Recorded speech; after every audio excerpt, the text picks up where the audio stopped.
Good afternoon, everyone.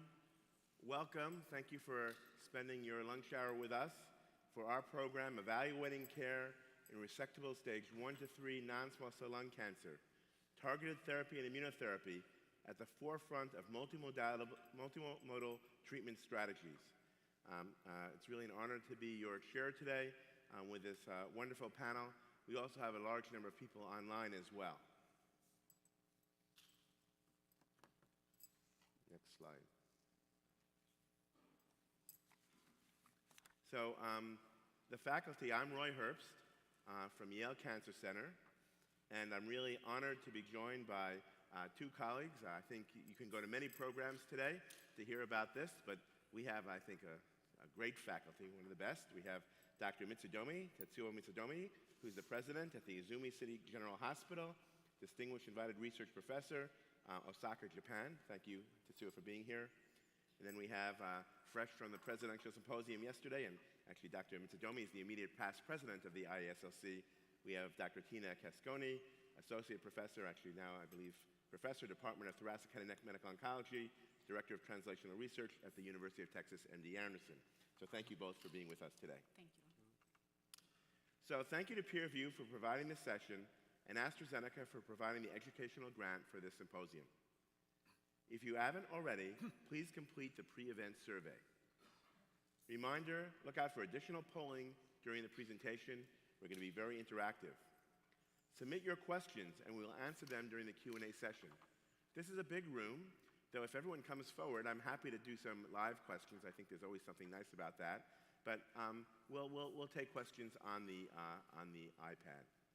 In-room learners, use your personal device to scan the QR code on the following slides to respond to polls and ask the faculty questions. And everyone should know about QR codes by now. If not, you're living in the wrong century. Now, listen to this. Get rewarded for asking the best questions. So scan this doohickey right now. Get answers to your questions and a chance to win one of three $50 Amazon gift cards. $50 Amazon gift cards. We'll choose the three best questions and announce the winners at the end of the session. We're like the Sphinx, you know, they have to guess the question. You answer, ask questions and we'll pick three questions and we will give you awards. You must be present when winners are announced and be a healthcare professional to be eligible. And you can determine if you're a professional or not. Okay, visit us at peerview.com, 24 Early Lung. This is a site, and you can view the slides and practice aids and download them after the event. If you need more info, there's an email address in the lower left, and we love for you to use, I guess, X. I think you still say you tweet on X. I guess we're doing that. Our goals for today. And I'm actually really excited because I've been at the meeting the full time, and there have been a lot of amazing presentations, but the important thing is synthesis. How are we going to take this back to our hospitals, our tumor boards, our companies, our labs, wherever we work? We want to augment your knowledge of the latest evidence on targeted therapy and immunotherapy in resectable non-small cell lung cancer. We want to equip you with strategies for identifying patients with resectable non-small cell lung cancer who are candidates for targeted therapy or immunotherapy approaches. And we want to improve multidisciplinary strategies for integration of targeted therapy and immunotherapy into multimodal treatment plans for patients with resectable non-small cell lung cancer. And you've got two medical oncologists, you've got a surgeon here. I see a number of radiation oncologists in the office, in the audience. So we're going to start, and we're going to start with Dr. Mitsudomi, and he's going to talk to us about gaps and opportunities for improvement in multidisciplinary patient evaluation and treatment planning in stage 1 to 3 disease. And we'll have some time after his talk for some questions. Tetsuo. Thank you, Dr. Herbst. Good afternoon, everyone. So I'm going to talk about the patient evaluation for the resectable stage 1 to 3 non-small cell lung cancers. So this is the data from Japan. So this is the 5-year disease-free survival and overall survival. In the patient resected in Japan it's not 2020, 2010. And as you see, even for the stage 2 patients, disease-free survival 5 years is like less than 50%. So even though the stage 2 disease, lung cancer is already a systemic disease. Now on the right, you see the recurrence pattern. Sorry, again, this is not the Japanese data, but I borrowed this from the JCO. But as you see that recurrence pattern, if you divide into local or distant, the distant metastasis is becoming more common as stage increases. So we have to control the micrometastatic disease, which is not detected at the time of operation. So that's why the platinum doublet chemotherapy, adjuvant chemotherapy, has been the standard of care for the resected non-small cell lung cancer, but the increment of the survival is only 5.4% at 5 or 6 years. So this is clearly satisfactory. So after the introduction of the targeted therapy and immunotherapy in the stage 4 disease, then it came to ARIA disease. And if the driver gene is negative, then we have the post-operative immunotherapy. And if the driver gene is positive, for the EGFR, we have the osimertinib post-operative therapy. For the ALK fusion, we have the alectinib.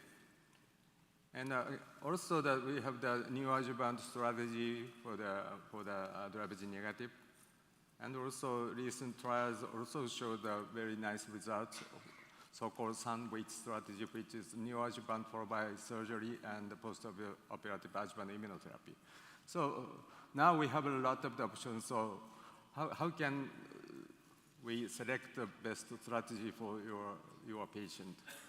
So I think that there are 3 points you have to think about. One is anatomic extent of the disease, so which is staging, and also histology of biomarkers, then the patient condition.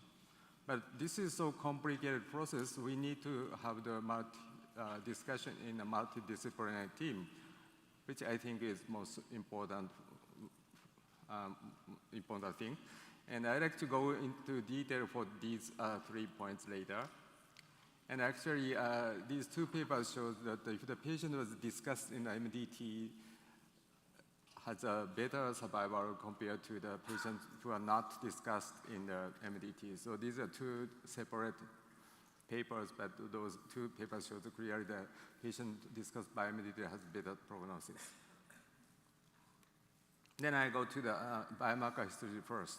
So as you know, the driver gene mutation, I think that Dr. Herbst will discuss this in detail later. But Aurora or Arena shows a very nice disease-free survival. And in the case of the Aurora, OS is also prolonged.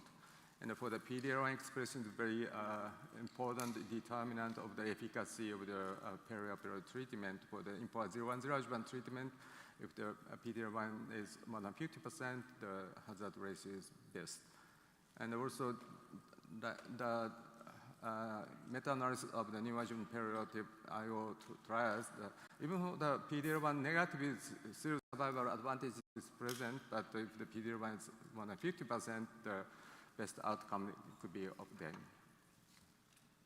And then we have to think about whether we should give if the driver gene is negative, we should give the adjuvant treatment or neoadjuvant or perioperative therapy. So there are many choices. And this is a comparison of the neoadjuvant perioperative approach versus adjuvant approach. And there are many pros and cons, but I like to highlight those several things. So most things for the immunotherapy is neoadjuvant approach is high efficacy due to the presence of the tumor antigens and intact lymph nodes, which is important for the priming of the immune cells. However, the main concern of the neoadjuvant perioperative approach is 15 to 20% of the surgery is cancer because of the progressive disease or adverse events or other reasons. In contrast, in adjuvant, there's no delay in surgery. Also, you can analyze the big resected specimen for biomarkers or histologic typing. However, even in adjuvant, in the case of the IMPOA-010 trial, only 70% of the patients after surgery reach the adjuvant therapy, and the compliance of the 1 year atezolizumab is not so high. And you may be aware of the recent publication of the ISLC consensus recommendation. So I'd like to quote the statement from this recommendation consensus paper. So the immunotherapy is not recommended for the patient with EGFR ALK mutations. And neoadjuvant chemo IO is preferred to upfront surgery, which is adjuvant approach for patients with non-small cell lung cancer. For the stage 3A/B disease, the agreement is very high, 94%, but stage 2, there was some controversy, about 65% agreement. And for the adjuvant approach, the indication may be dependent on the PD-L1 expression. If the PD-L1 is negative, it's discouraged. Consider when the PD-L1 is 1 to 49, and if the more than 50%, it is recommended. And then I move to the patient evaluation of the patient condition. The PS, age, organ reserve is important, but for lung resection, the most important thing is the cardiopulmonary function. And there's an established algorithm for the evaluation of the cardiopulmonary function.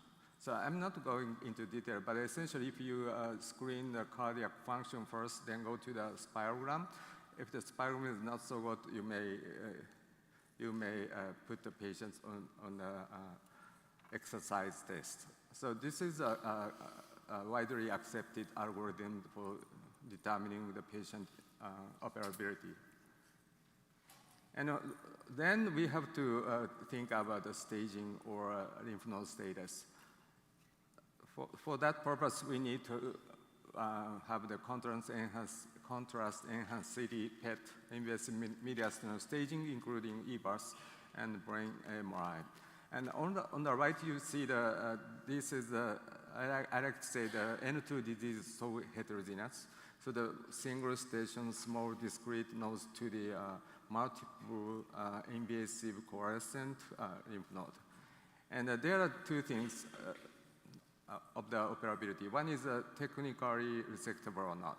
If the lymph node is invasive to the surrounding structures such as superior vena cava or trachea, the surgery may be very difficult. And, but even with a very big bulky lymph nodes, the resection is possible. But the question is whether it is oncologically meaningful to remove such big nodes. So there's different opinions, of course. And this is a paper taken from the paper that compared the 10 international guidelines. And they show what the guideline says for the different N2 status. For example, potential resectable N2 disease if the single station non-bulky to multi-zone bulky nodes. And you can see that there's a lot of the heterogeneity, even in the guidelines says there's no good agreement. And this is data I borrowed from Dr. Harinouchi from the National Cancer Center in Tokyo. And he performed the questionnaire survey, which treatment do you select for these different stage situation. I mean, I'm sorry, this is too small to read, but the yellow dots indicates N1 disease, orange N2, and red is N3.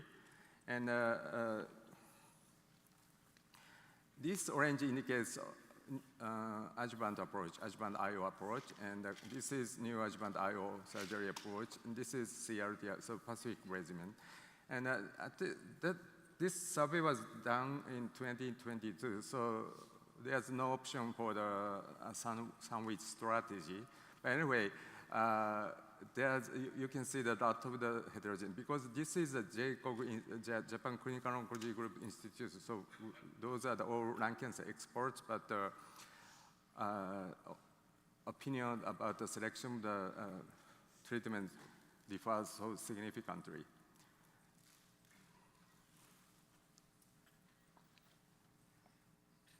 So I'd like to show the several cases. This is a big tumor with N2 disease, but single N2. And this one is also single N2, but it's like 3 centimeters of bulky lymph nodes N2 disease. And third one is a multiple bulky invasive N2. And this is a coalescent invasive and multiple N2.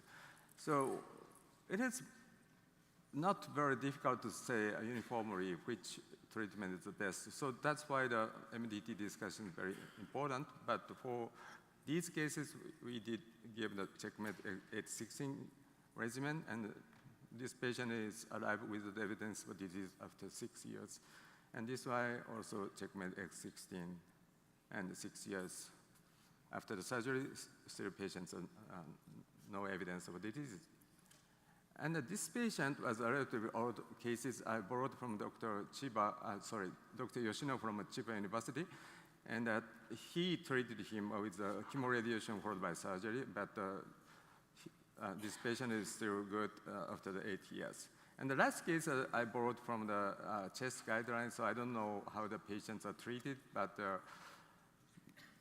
probably this is, you agree this is inoperable cases. And you also have to think about the difficulty of the surgery after the neoadjuvant treatment. And on the left, I showed you higher fibrosis comparing the neoadjuvant ICI with neoadjuvant chemotherapy. There appears no big difference, but this paper says that fibrosis is dependent on the presence of the N disease, especially higher metastasis. If the clinical N plus disease, 59% they found higher, moderate to major higher fibrosis. On the right, you see the data from the NeoStar trial, which is a comparison of the neoadjuvant nivolumab with neoadjuvant nivolumab ipilimumab, Dr. Casconen study.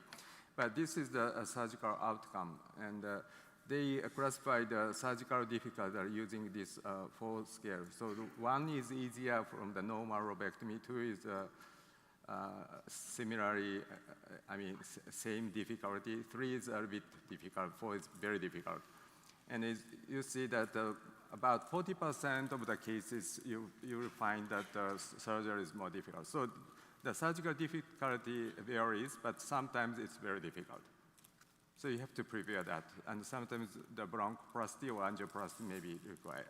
However, in the trial basis, this is checkmate 16 comparing the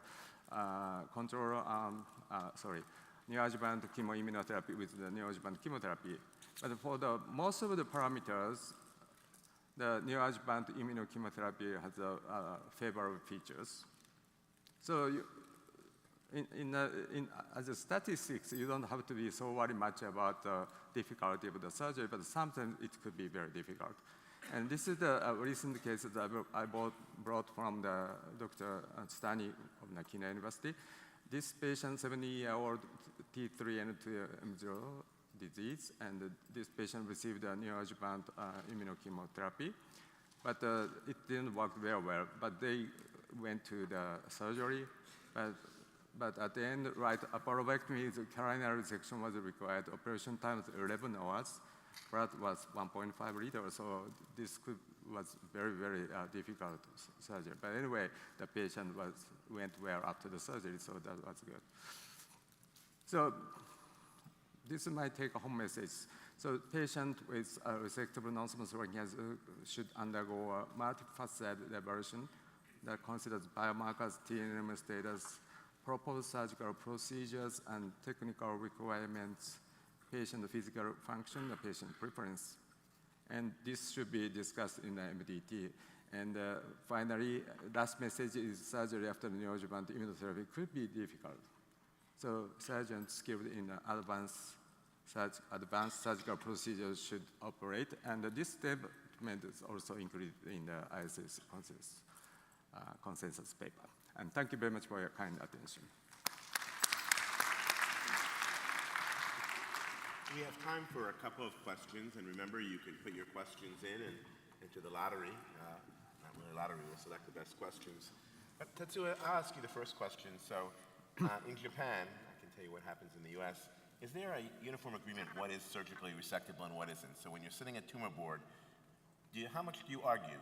This tumor might just be a little too large. You try to make unresectable tumors resectable with the immunotherapy. How much of that variability goes on?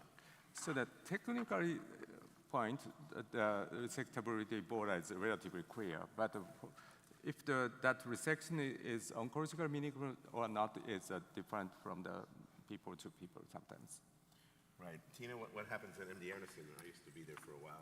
Yeah, no, that's probably one of the hottest topic, right, tumor board. And I think we've definitely evolved and grown as a multidisciplinary team based on the nuances and the wealth of data that we have at this moment in time from the neoadjuvant, the adjuvant, and the perioperative approaches. I have to say, as you know, Roy, I think that we are very much of a neoadjuvant multi-D, neoadjuvant institution. So we're fortunate to have the surgeons on board to really attempt, even when there is a borderline, right, resectability, the chemo IO, right, for the non-drivers, and then reevaluate with rescans and reconvening in tumor board. So I want to emphasize that the second step in those situations when there is a borderline resectability is critical. And that's very helpful because the patient is part of that journey in which we are involved too. So the patient understands that we are attempting an approach as an extrapolation from the standard of care, and then there will be a rediscussion. So that's a very important point as well as we think about patient wishes and what's the best service, right, that we can provide to the patient. Right, it needs to be some sort of shared decision making. Absolutely. But that actually sets up the question that I'm going to ask you, Tetsuya, that came from, I'll just give first names, Richard. If a patient has surgery and and doesn't have neoadjuvant therapy and you find they have N1, N2 disease, which will happen, what do you then? Do you do adjuvant chemotherapy? Do you do adjuvant immunotherapy? So I think depending on the PD-L1 status, if the PD-L1 is more than 50%, I surely give the adjuvant immunotherapy. But it's negative, then I do not. Yeah, I would agree with that. And we're getting a live question. Don't forget to go online so you can get your credit. Go ahead. The question is like the last patient you showed. He had 11 hours of operation and he had 1.5 liters loss. And when I looked at the scan, it looked like an invasive lymph node. Perhaps I'm wrong. But I just wonder, these patients are not clearly resectable. They're borderline resectable. And we're all excited about the data. But perhaps in some patients, we may be making them a disservice. They get chemo IO, we think they're going to be downstage, they're not. And then we are sort of ending up with chemo radiation. We don't know that much about this toxicity. Pacific 2, I think, is a negative trial, correct? And in a way, you've given IO with the chemo IO, that's in your system for another two months. Essentially, you're giving chemo, IO, and radiotherapy. So the question really is, should we be more purist and not do the borderline patients? And I've got another small question. Do you think this is the reason why all the neoadjuvant studies before we give chemo, 95%, and the Kettle Spanish study, 95% got surgery. When you do chemo IO, it's about 15% of patients are not getting it. So we are losing patients. Now, I think it's an extra 10% that perhaps were not resectable to start with. Okay, take that first, Dr. Mitsudomi. Yeah, it's a very difficult question. So I think the last case I showed you was very controversial cases. So this patient did not respond to immunochemotherapy, almost not at all. So, but the Dr. Stanley's group was so aggressive to go to the surgery. But we don't know whether that strategy was correct. This is a relatively recent patient. We don't know the long-term results. So, but I cannot answer the question. It's very difficult. No, I think, Tina? No, I think the point is well taken, and for sure there is a small fraction of patients in this, 17 to 22% who drop out, right, in the perioperative window, who perhaps was not resectable, from the beginning. However, I want to be provocative and mention that we will have trials that will attempt to address that question, right? The conversion of a borderline resectable of a non-resectable in the non-N3 setting. I want to emphasize many times when there is this comment, there is, the surgical community is preoccupied with now having an N3 disease getting into the resectable setting. We're talking about still our stage 2, 3B, T3, T4, N2, that could potentially be converted from a non-resectable or borderline resectable, and that's the MDT breach. But there will be, I think you're absolutely right. I think we need real-world data to really tell us what's happening in that 20% who is really non-resectable. You're absolutely right. From what we have right now, we don't have that data. And as investigators, we're all asking the sponsors, the companies, and the current practices to really come together to understand what happens there. I love the interaction. We're going to take 2 more questions, then we have 2 more presentations, but please go ahead. This is great. And I'm Dr. Lee from Taiwan. I have 2 questions. And because according to the consensus, they only check the EGFR double mutation. From your experience, you will have your patient, and how many of your patients will receive the NGS study and prior neoadjuvant and chemo IO?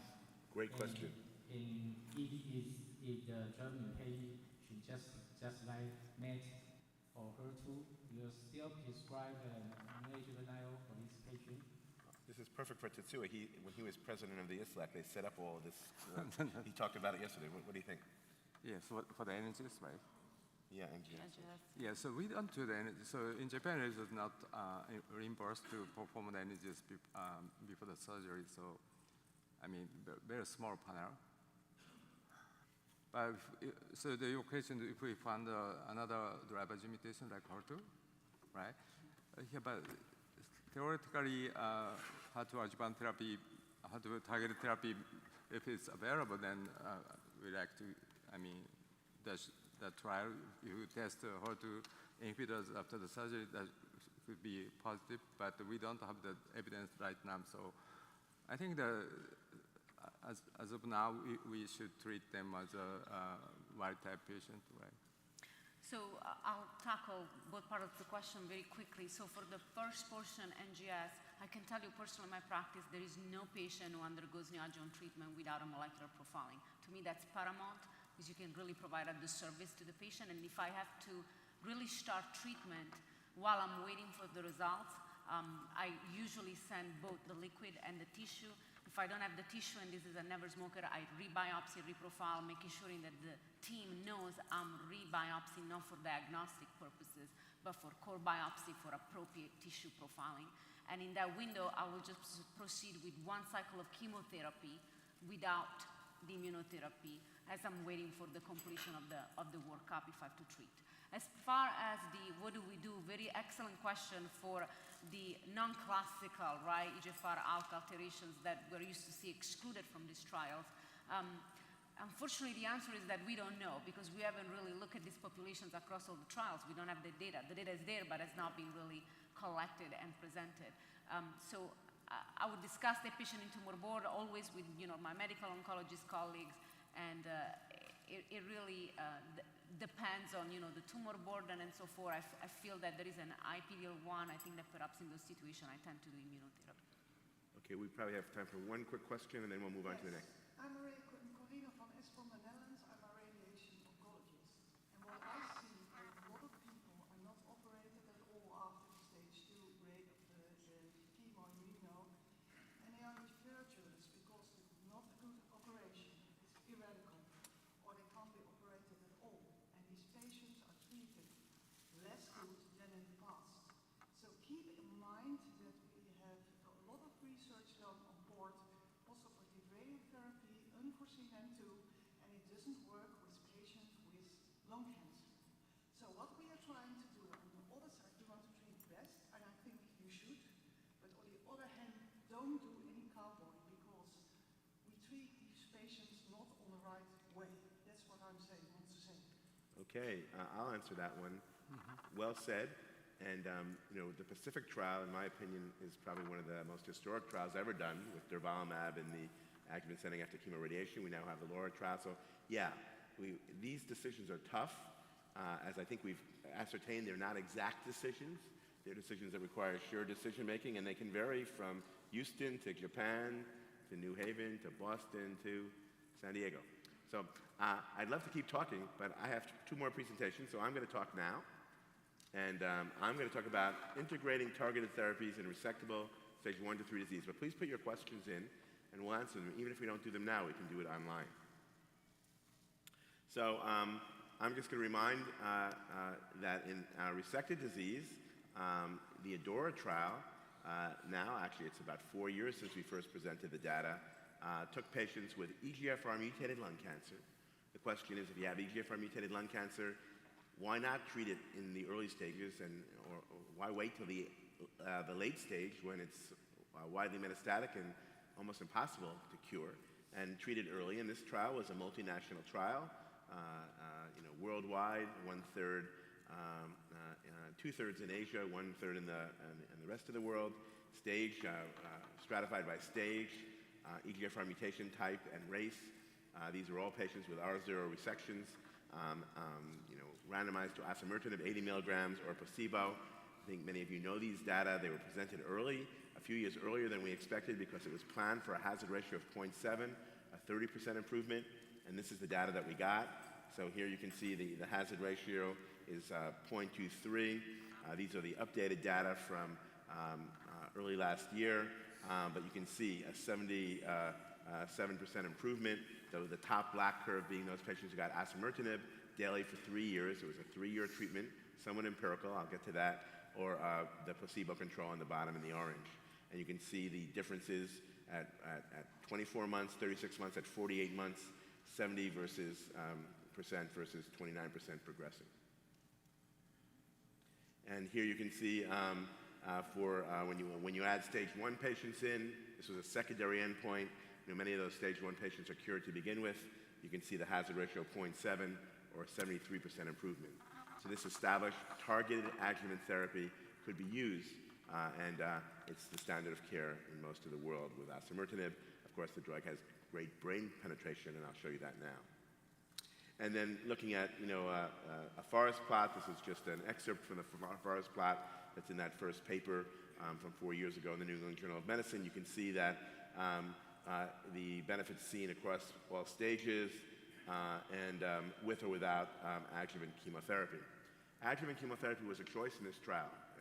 So we can ask if you can get rid of the adjuvant chemotherapy because it wasn't done in a randomized way.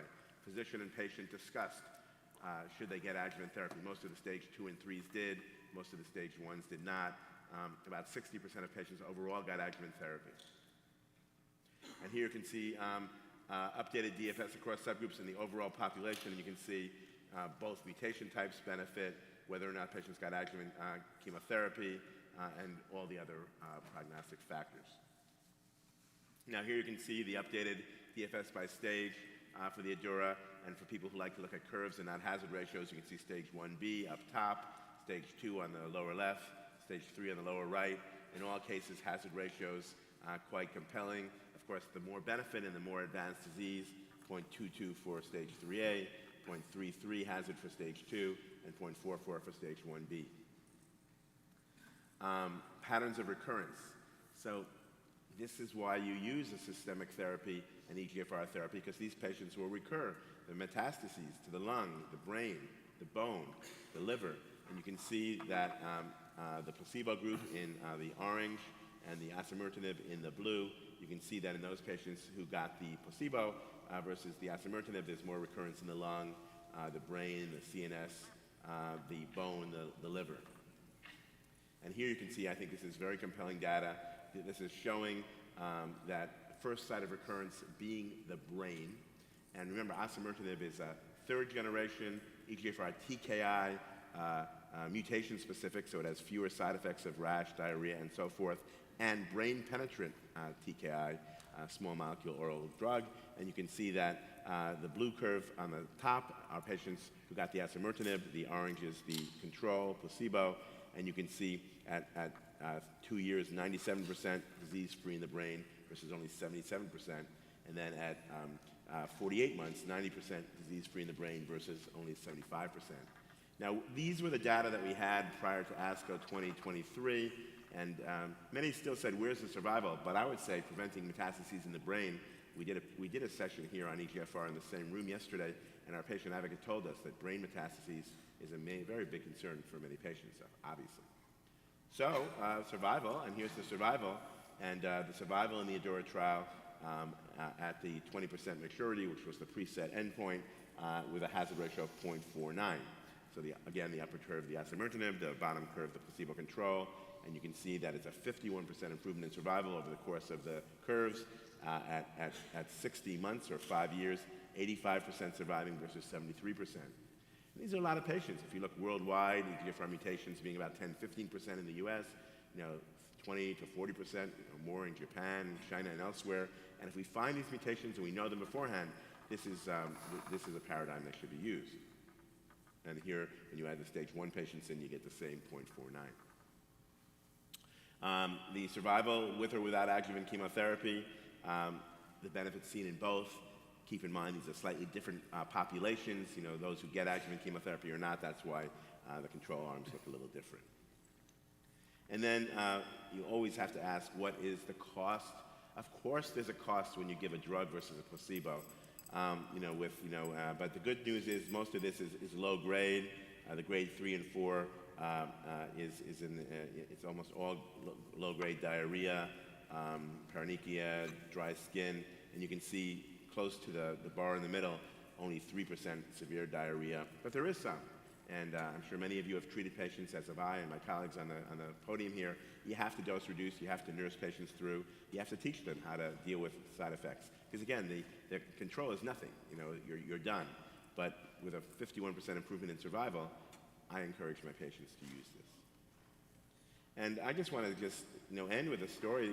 Josh Fidler, my mentor, one of my mentors at MD Anderson, who described the metastases cascade. He used to talk about a decathlon.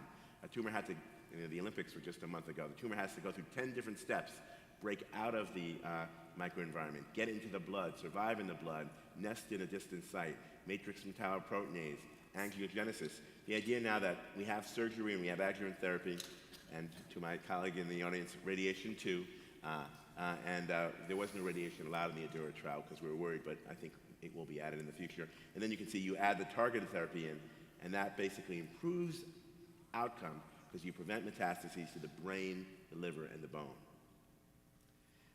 Just a couple of things going on with my colleagues, Dr. Yilong Wu and Matsura Suboi and Tom John and others. It's wonderful when you work in international trials, you make friends and colleagues and you work worldwide. This is a worldwide effort where now we've analyzed the blood samples for minimal residual disease. And cutting to a chase, and I don't know how well you can see this, but on the left we have those patients with osimertinib, and the right those with placebo. And if you can see it, you can see basically that in the osimertinib arm, the red are those patients who have detectable disease. We only detected disease in about 12, 13 patients post. We had about 200 patients for whom we had samples, and we only detected disease in 12. Well, that's pretty good, or it means that the tests are not sensitive enough. It's probably both. But interestingly, in those who had the osimertinib, the minimal residual disease went away on the osimertinib, but sadly, in most of them, it came back after the 3 years of treatment. If you look at the placebo group, see all that red there? Those are patients, they're getting a placebo, so they recurred, and you could detect the minimal residual disease. Why is this important? That's the next step here. More precision medicine, where we're going to be measuring in the blood and treating some patients longer, some patients less, based on what we find. And this is just showing the same thing. Those are those 13 patients on the right, and you can see with MRD at baseline, and you can see that in most cases it went away, but in more than almost all, it came back after we stopped the drug. So we have a number of other studies ongoing now. There's ADAURA 2. I get called all the time. People here probably wondered, what about stage 1A? It wasn't in the protocol. There was a benefit even in the stage 1 patients, but those were 1B. And then, of course, the ISLA keeps changing the staging on us so that even those of us who have been doing this for 30 years need to use the cards. But in any event, there is an ADAURA 2 now going on with even the earliest stage 1A tumors. This trial is accruing very rapidly, and those data should be presented soon. Then there's this trial called Target, which of course, for us in the US, we think of the store down the street, but Target is basically a 5-year trial now, so treating for 5 years. And this is important because why was 3 years chosen? 3 years was chosen in the ADORA trial because 1 year hadn't worked with erlotinib, and we felt 4 or 5 years was probably too long in the initial trial. We knew we could give more osimertinib than the other first and second generation EGFR inhibitors because they were somewhat more toxic. But now Target's going to have a 5-year treatment, and this is ongoing. So it's a platform trial.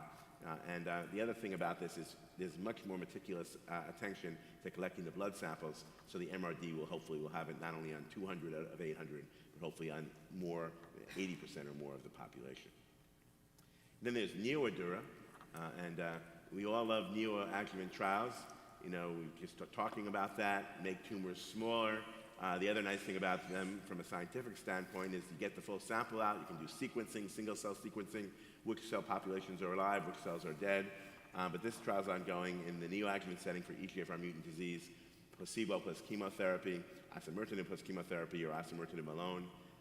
This trial is mostly being done in Asia, because you can imagine finding these patients is hard, but it's much easier in Japan and China than in New York. And then this is a slide that Tina gave me to include, but I love it because it's showing that why stop at EGFR? And this is an umbrella trial, beautiful umbrella, which basically allows, it's through the Lung Cancer Mutation Consortium, something that Bruce Johnson, Paul Bunn, Mark Chris, and others set up years ago with the first discovery of the mutations in the US, which allows us to, you find a patient that has a mutation, and you can do a neoadjuvant therapy. I actually just recently treated someone with ALK in this way. And then there's the LAURA trial. These are patients who don't get surgery, chemoradiation. We know that on the Pacific trial, while there was some evidence of benefit for EGFR mutant patients, it was not great. So now these patients can get osimertinib. In this trial, they were treated till progression, and this was the curve that Dr. Ramalingam showed at ASCO with a hazard ratio of 0.16. So, really an amazing result. And here the EGFR inhibitor osimertinib was used until progression, and this early survival curve shows a hint of benefit, but it's still early as well. And then ALINA, again, this is the paradigm now for all the targeted agents. Are we going to be able to do a randomized trial for each of them? Probably not. There was one done for alectinib. This is interesting because rather than giving a choice of chemotherapy like we did in ADORA, they designed it platinum-based chemotherapy versus alectinib. So it's a little bit of a different bird, but this trial was done in the adjuvant setting, and this trial was positive. You can see for stage 2 and 3A disease on the left, or for stage 1B to 3A disease on the right. Again, 2 different groups adding in the ones on the right. You can see the hazard ratios and 0.24 on the left and 0.24 on the right, so 76%. So it's a paradigm. You have a target, you give the drug, you prevent recurrence. Even if it doesn't ultimately affect survival, you're, in my opinion, you're preventing morbidity, brain metastases, and other disease. So with that as background, you guys ready for a case? Everyone ready for a case? Keep your questions coming. I got them here. I even got my glasses here. I can read them. Okay, we got a 67-year-old woman, a never smoker, presents with a persistent cough. Chest CT shows a 3.4 centimeter left upper lobe mass. PET scan demonstrates a 3 times 2.6 centimeter solid appearing left upper lobe mass with an SUV of 5.3. Pleura is normal, and there's 1 hilar lymph node, so no distant disease. EBUS confirmed the hilar nodal involvement, and transbronchial biopsy showed invasive lung adenocarcinoma. So you can all use the little, your phone for this now. What would you recommend for this patient at this time? Send her to the OR for resection, send her to the medical oncology for neoadjuvant discussion or tumor board, send her for biomarker testing. I'm not sure. Please vote now.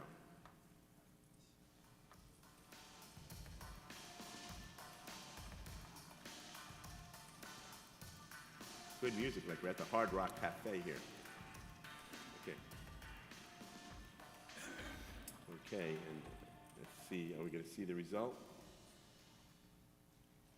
We're not going to see the result? Oh, Okay, so here's the results. So Dr. Mitsudomi, Center for Biomarker Testing, what do you think? Do you agree? Yes. Yes, of course. Okay. Tina? Absolutely. This is a never smoker with a potentially resectable tumor, most likely very resectable. It's paramount to understand what should we do next based on profiling. Okay, I agree. I think it's still not done as much as it could be. You know, what percentage of patients in Japan are you're probably pretty good in Japan, Yeah, I bet. 40. Adenocarcinoma, like 40, 50%, right? Only 50%? Adenocarcinoma, right. Okay. Do you ever see patients that haven't been profiled, like where the physician hasn't profiled the patient? Yes, I think so. The penetrance of the testing is relatively high in Japan. What about you, Tina? What do you think? Well, we try to profile everybody. If they're not profiled coming from the outside, we make an effort to, as I said, rebiopsy in addition to the liquid biopsy, which is, done immediately as soon as they step into the door. I think they've got to be profiled before they get to that tumor board, right? Absolutely. And if not, as that tumor board, right, is deciding, because that notion is going to be critical for the tumor board decision. So let's see. So what would you recommend next for this patient? Let's go back. So she undergoes biomarker testing, and the NGS panel reveals EGFR exon 19. Good thing we profiled. LVAT's upper lobectomy reveals a 3.4 centimeter invasive adenocarcinoma, moderately differentiated, multiple lymph nodes, 1 level 7, 1 11L, 2 peribronchial. So it's a stage 3A. Do we all agree with that? Yes. Okay, we got ourselves a 3A now. Okay, so we're sitting there at the tumor board, and then what would you recommend next for this patient? Referral to radiation oncology for postoperative radiation, adjuvant chemotherapy only, adjuvant osimertinib, both adjuvant chemotherapy and adjuvant osimertinib, adjuvant immunotherapy, and I'm not sure. Please vote now.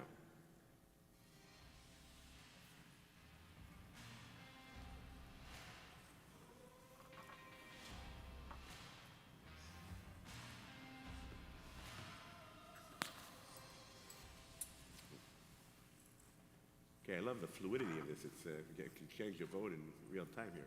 So 72% said both adjuvant chemotherapy and adjuvant osimertinib. What do you think, Tina? Absolutely. Completely agree. I agree. Yeah, that's what I just showed. In a stage 3, I would probably give chemotherapy. In fact, unless there was a contraindication, this patient's at very high risk of recurrence. And then the osimertinib, and as per the ADURA trial. Radiation's an interesting one. 6 years ago, we probably would have done radiation, right? No, I don't think so. In Japan, the postoperative radiation is not so common. Not popular. We used to do it before the lung art trial. What do you think? Yeah, absolutely. I think the lung art really changed, right? How we, disposition this patient in the postoperative setting. I have to say that I still tend to refer my patients to the radiation oncology in the multidisciplinary approach. And of course, if there is margin positive and so forth, that's still considered in our practice. But for the N2, that's a discussion. But in many cases, it's done or not done. It depends really from the patient factors, as Tetsuya also mentioned, the same one that we use for surgical resection. Okay, I think they told me we're going to move on. Let me see if there are any questions here.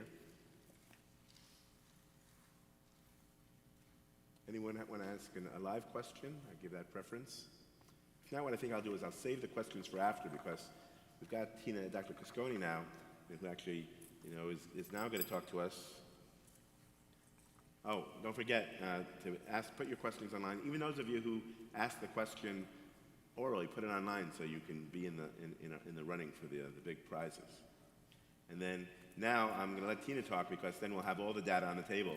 And she gave a wonderful plenary the other day, and she's going to talk to us about navigating decisions about neoadjuvant, adjuvant, or perioperative immunotherapy in resectable stage 1 to 3 non-small cell lung cancer. Thank you very much, Roy.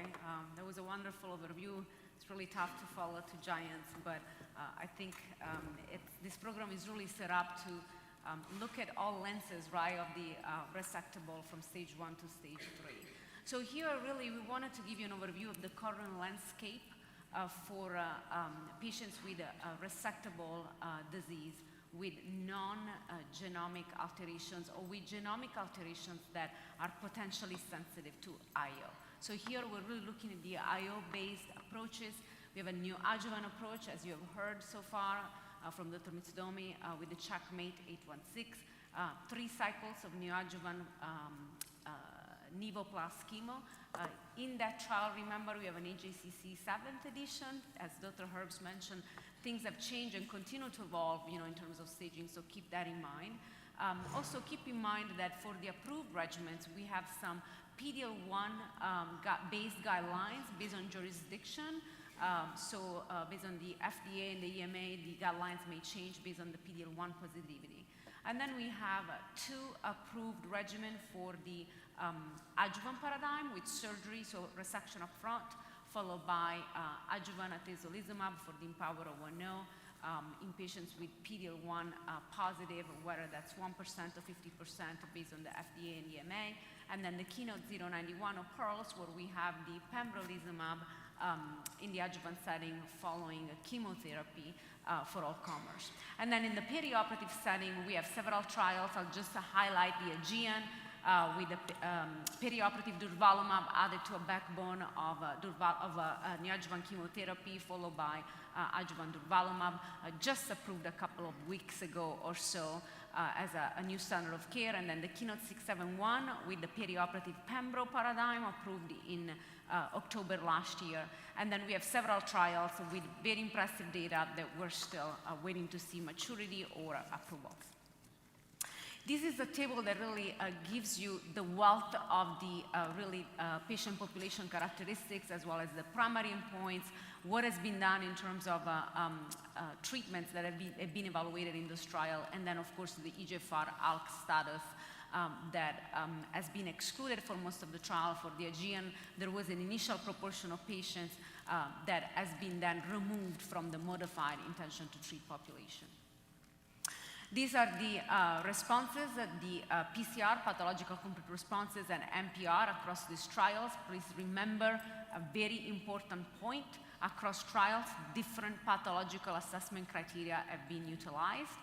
So you have up to 3 cycles for the Checkmate 816 with immune-related pathological criteria assessment, 24% PCR rate versus 2.2%, with a PCR defined as absence of viable tumor in both the resected primary lung cancer and the sample nodes.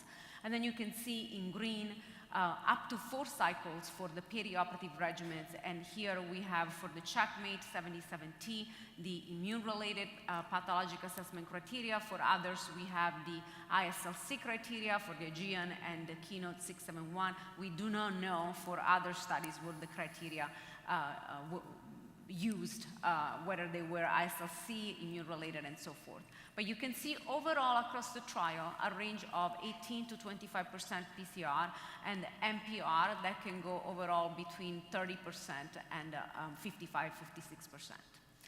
A very important analysis from the Aegean trial that we've seen in the New England Journal of Medicine from Dr. Amack last year. In a nutshell, among the patients who were ctDNA positive at baseline, so cycle 1, day 1, all patients that had a PCR after the neoadjuvant component or the adjuvant phase of the treatment, and more than 90% of those who had an MPR had ctDNA clearance at the first day of cycle 4, as you can see from the graphs. And you also can see that patients without a ctDNA clearance were unlikely to achieve a PCR, and patients who achieved ctDNA clearance in the Durva arm versus the placebo arm were more likely to have a PCR with a positive predictive value of 50% versus 14%. So here you can see the survival outcomes, the EFS and the FS, of course, different endpoints based on the trial, whether we're looking at the adjuvant, the neoadjuvant, or the perioperative paradigm. We try to give you here really the most updated data as maturity, continues to evolve. So you can see from the IMpower010 for the population of patients with stage 2, 3A disease, PD-L1 positive, an hazard ratio of 0.7. You can see the median survival rates in orange and gray. You can see for the Keynote overall similar results. You can see from the neoadjuvant for the Checkmate 816, just recently presented at ASCO, the 4-year survival updates. So we have an hazard ratio of 0.66 for EFS. Again, overall survival trending in a positive direction, favoring the chemo-nivo neoadjuvant, but not yet hitting statistical significance. And then you can see on the farther right the perioperative paradigms with the Aegean, the NeoTorch, the Keynote 671 and the 77T, all published trials, and that's why particularly selected for these slides. You can see here between 2-year and 4-year, very encouraging hazard ratio from 0.4 to 0.68. And then here you have the OS, as I was mentioning, for the Empower 010. We have seen with at least 5-year follow-up. So I want to mention this is the longest follow-up for a cancer immunotherapy trial in resectable non-small cell lung cancer at 0.77 across the 2 stages with PD-L1 positive disease that is trending in favor of adjuvant atezo. And then you can see again the neoadjuvant 0.71 with the checkmate 816 favoring the chemo-nivo, and then the perioperative, the Keynote 671 4-year updates with an hazard ratio of 0.72. You will see today in the perioperative strategy 2 session updates from the Aegean trial with a presentation from Dr. Hemak, so stay tuned. We had some information from the abstract, but I think it's going to be very important to see that presentation, to see how the data continues to evolve in the durvalumab perioperative trial. You have seen yesterday this data presented in the plenary session, the NeoCOAST-2 trial, which was really very innovative and such a pleasure to be part of in terms of designing, participating, driving with intellectual contribution, and really with an incredible team effort. The incorporation of science, of emerging science, into a backbone of standard of care. And so you can see here, this is really a global multi-arm platform studies where we can keep adding arms as new science emerges. So here specifically, we enrolled patients with resectable stage 2A, 3B non-small cell lung cancer with an EGFR ALK type resectable disease into 4 arms that tested in a perioperative fashion a backbone of chemotherapy plus novel agents followed by surgery and continuation of novel agents in the adjuvant setting. So specifically, the primary endpoint of the NeoTorch-2 was the PCR, where the PCR, the safety and tolerability, and the key secondary endpoints, MPR rate, EFS, and feasibility of surgery. I want to point out that this trial was not really designed to make direct statistical comparisons across the arms. You, in fact, can see that there are descriptive statistics because really the primary intent was to look for preliminary efficacy signals by calculating the PCR rates that could guide us into more analysis that could lead to a further exploration of promising agents into larger potential phase 3 settings. I want to mention that specifically for the presentation yesterday, we presented the preliminary efficacy and safety data from arms 1, 2, and 4. I think there has been a lot of interest and questions on why arm 3 wasn't presented, simply because that is still ongoing, so we haven't completed the analysis of different doses tested into that arm 3, but I will reassure you that the data will be presented as soon as mature at upcoming meetings. So as far as the arms 1 and 2, those were consisted of neoadjuvant durvalumab plus platinum doublet chemotherapy with the addition of either oleclumab, which is a monoclonal antibody targeting CD73, or monalizumab, which targets NKG2A. Why those 2 agents? Because Dr. Herbst has done incredible groundwork in the unresectable setting with the COAST trial, where these agents have really shown promising activity, and because in the NeoCOAST trial that we reported last year, just 1 cycle of these agents in a chemosparing fashion led to numerically higher MPR rates as compared to durvalumab alone. And then the arm 4, for the first time in the neoadjuvant and perioperative type of paradigm, we tested neoadjuvant Dato-DXd, a TROP2-directed antibody drug conjugate, plus durvalumab and single-agent platinum chemo, followed by surgery and adjuvant durvalumab. And so you can see here the major results in terms of activity. In the modified intention to treat population, a PCR was seen in 20%, 26.7%, and 34.1% of patients in arms 1, 2, and 4 respectively. And the MPR rates were 45%, 53.3%, and 65.9% in arms 1, 2, and 4 respectively. So definitely numerically promising a greater activity of these novel treatment combinations as compared to our historical control and benchmarks, with the highest really rates in the Dato-DXd arm with an ADC. If we look at the stratification by baseline PD-L1 TPS, you can see that higher PCR rates were seen in patients with a PD-L1 TPS greater than or equal to 1% as compared to those with a TPS less than 1%. And you can also see that when we look at PD-L1 subgroups, definitely there were higher PCR rates with increasing PD-L1 cutoff across the 3 arms. I would encourage you to really use caution when you look at this data and interpreting this data. The numbers, the denominators are overall small, but definitely an encouraging signal with a higher PD-L1 expression. And specifically, you can see that perhaps the differences between the subgroups are even more notable in arms 2 and arms 4. I want to mention, although not here, that the safety profiling of all the 3 arms was absolutely manageable, specifically for the Dato-DXd arm, which was really a novel regimen brought into the perioperative setting. We really saw only grade 3 and higher treatment-related adverse events occurring in 18.5% of patients in the neoadjuvant phase, and only 7.5% of patients discontinued treatment due to adverse events. And this is actually very encouraging if we look at the historical benchmarks, and specifically in this setting if we look at the Aegean.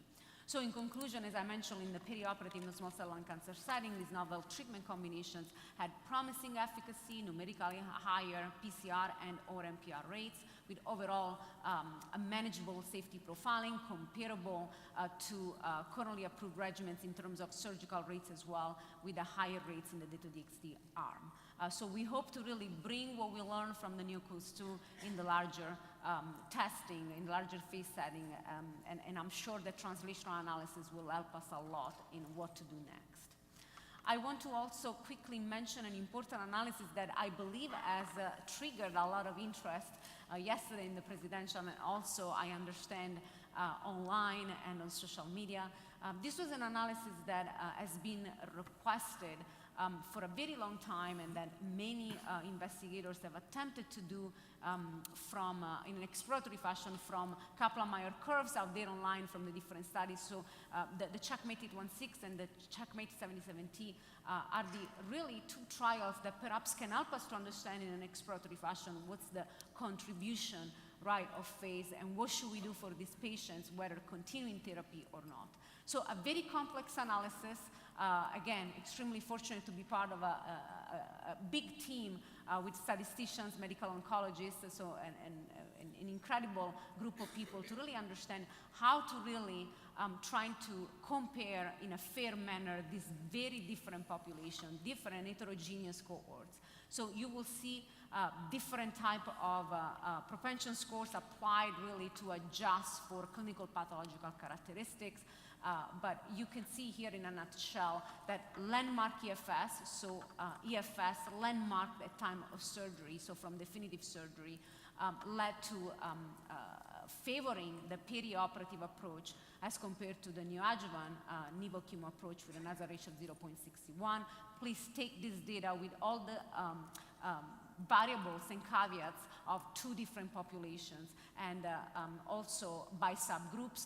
PCR, you can see that there is a PCR non-PCR, so by PCR status you can see that there is really a benefit favoring perhaps the perioperative versus the neoadjuvant nivo plus chemo, regardless of the pathological response, with an hazard ratio of 0.56 for the PCR, 0.65 for the non-PCR, and very surprisingly by PD-L1 status, or perhaps not surprisingly because we had seen trends favoring the perioperative approach in the PD-L1 negative disease, but really not much difference in the PD-L1 positive disease. Same thing for the stage 1B and 2 versus stage 3, hazard ratio of 0.53 and 0.63, potentially favoring the perioperative approach versus the neoadjuvant. In terms of safety summary, really no major differences, no new safety signals across the two paradigms. So with this, let's just jump into a clinical scenario, patient case. We have a 57-year-old male, a former smoker, a 50-pack-year history, really asymptomatic, found to have a 6-centimeter suprahilar mass. These are the pulmonary function tests with an FEV1 of 58%, the LCO 90%, with overall very reasonable ECOG performance status of 1. These are the images from the PET scan, so you can see the suprahilar mass with the FDG positivity. And workup is done with an MRI of the brain negative, otherwise outside of the chest, no other disease. Invasive mediastinal staging tells us that this is a T3N1 disease with a hilar involvement, and biomarker testing tells us that there are no actionable aberration in the context of standard of care PD-L1 negative disease. So what do you do with these patients? Would you recommend definitive concurrent chemoradiation plus minus consolidation immunotherapy, neoadjuvant chemo plus minus radiation followed by surgery, neoadjuvant chemo followed by surgery, neoadjuvant chemo plus immunotherapy followed by surgery, or surgery followed by adjuvant chemo plus immunotherapy, or you're not sure? Please vote. And thank you all for staying. We're a little bit over time, but we'll complete the case, and then we'll announce the winners of the big prizes.